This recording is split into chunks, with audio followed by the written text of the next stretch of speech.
What people do is changing, and how they use a product changes.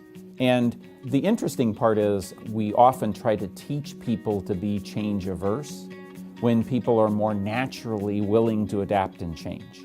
And so how do you make sure that as a student who needs to learn specific things can take that into something you continuously improve upon? Because life is going to continue to change.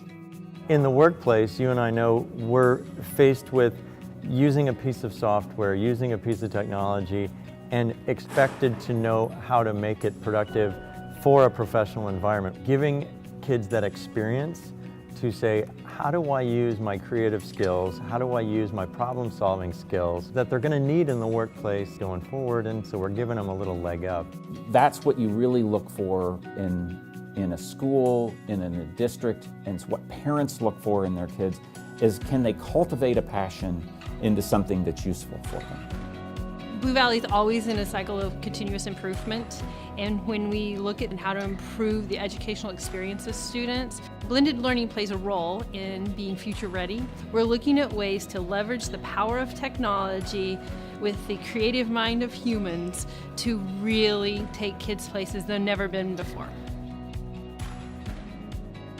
Blended learning puts together the teachers and the students and powers them up with the tools they need to become student-centered, future-ready. With blended learning in Blue Valley, we've done a lot to try to establish a clear vision and define what it is, but we know that just having a definition isn't the end.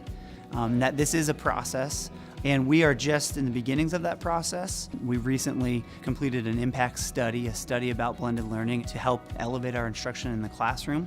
We'd like to follow that up by powering up our classrooms and our students and giving them greater access and mobility. And then finally, we focus on power up the learning and making sure that our classrooms are loud with learning. We want to make the right decisions so they have the right tools for the right tasks so that we are not just giving them devices, but opening the world. And I cannot wait to see what happens when our students and teachers have access to tools in the coming years.